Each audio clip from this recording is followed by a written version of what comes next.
this morning with Florida Republican Senator Marco Rubio, who joins us from Miami. The president has called the investigations a witch hunt. What's your opinion of that?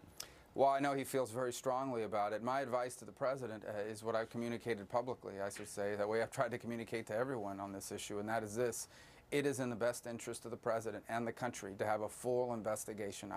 If I were the president, I would be welcoming this investigation. I would ask that it be thorough and completed expeditiously and be very cooperative with it. That's what ultimately I anticipate they will do. That's in the best interest of the president. I really believe that. I think it's in the best interest of our country that we have a full-scale investigation that looks at everything so that we can move forward. So regardless of what you may think about James Comey's firing as FBI director, you think it should be investigated? Well, I just think it's important to answer questions, because otherwise, if people have any doubts, it undermines confidence in our system of government, in our elections, in our leaders. As I said, the best thing that can happen for the president and for America is that we have a full-scale investigation that is credible, that it reaches its conclusion one way or the other, so that we can move on. But at the same time, be knowledgeable. We have to know everything the Russians did and how they did it, so that we can prevent this from happening in the future. Let me ask you about what the Russians did. You voted for the sanctions bill in the Senate that would punish the Russians for that meddling. Do you think the president will sign that when it gets to him? I hope so. It's important to send that message that this is, as I said, that this is not acceptable. And I remember back in October when those leaks came out, and I was, I think, one of the few Republicans in the country that wouldn't discuss WikiLeaks, because I don't want that to be a part of our system here. We can simply not allow foreign governments to be meddling and interfering in our elections that way. But they're going to keep doing it. They're doing it now. They'll keep doing it in the future. We need to know how they do it so that Americans are more knowledgeable about that and take that into account when making their decisions at the ballot box. When you were running for the Senate, you talked about the Senate being a check against the administration, whoever was going to be president. Do you see this Russian sanctions bill in that form? In other words, the administration seems reluctant to punish Russia for this. The Senate is stepping in and saying that, well, we're going to punish Russia. Is that a check, essentially, on the administration? It is, but not perhaps for the reasons people think. A lot of people, it had nothing to do with the investigation per se. It's more along the lines of the Secretary of State believes that he wants to explore the opportunity to get Russia to be more cooperative on a number of issues. It's a foreign policy view that they have, and so they think that these sanctions may undermine that effort. And while I respect that point of view and have considered it, ultimately I think it's incredibly important for us to make clear that there are consequences for doing what they did during the 2016 elections. And that's why I supported these sanctions. Let me ask you about Cuba. Speaking of consequences, there are new provisions the president has put in place to put pressure on Cuba for its human rights record. But when the president...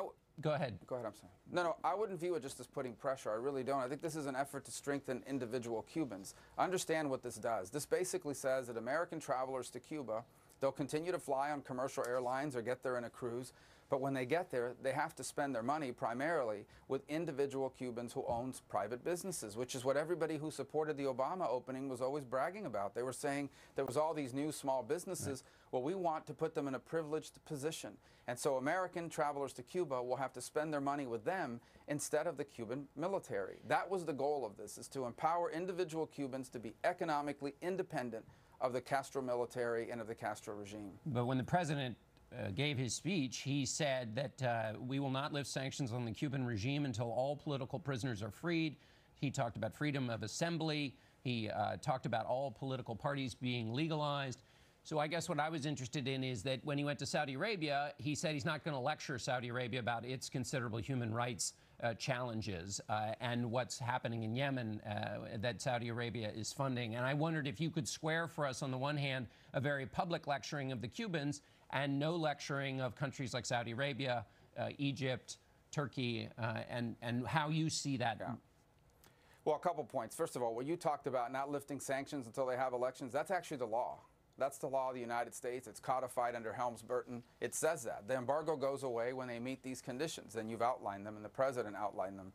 As far as squaring the two, obviously the administration will have to do that, because I criticize Saudi Arabia as well. In fact, I take a back seat to no one on criticizing them or anybody in the world when it comes to human rights and the violations or lack of democracy. I will say this, however. This is in our region. This is 90 miles from our shores. The Western Hemisphere 35 years ago was largely controlled by dictators. Basically, every nation in this region has had a free and fair election at some point over the last 20 or 15 years, except for one, and that's the island of Cuba. So in our region, in our own backyard, we are not going to allow tyranny and dictatorship to grow and to surge. We want the people of Cuba to have the same opportunities the people in the Dominican Republic have had, the people in Haiti just had, the people of Colombia have, and that is to be able to vote for their leaders. Let me ask you about domestically the issue of health care. Your Republican colleague, Senator Ron Johnson, said, I want to know exactly what's in the Senate bill. It's not a good process. What's your assessment of the process of evaluating health care in the Senate? Yeah, it's always tough because it's difficult to put something like this together in front of every camera in the world, but ultimately every camera in the world is going to have to see what's in it, and we're going to have plenty of time to debate it. So I have no problem with a group of people meeting to conduct a proposal, but ultimately that proposal cannot be rushed to the floor, and I don't think the Senate rules would permit it. So it's fine if they're working on the starting point, but ultimately we're all going to see what's in it. The whole world is going to see what's in it, and then the rest of us, or all of us, are going to have an opportunity to make changes to it as a condition of our vote. And so that's the way I view this. This is not, the Senate is not a place where you can just cook up something behind closed doors and rush it for a vote on the floor.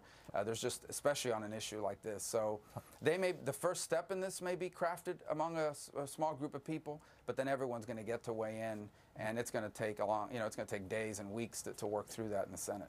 Finally, Senator, in the shooting this week in Washington, what do you think is the lesson in the aftermath of that?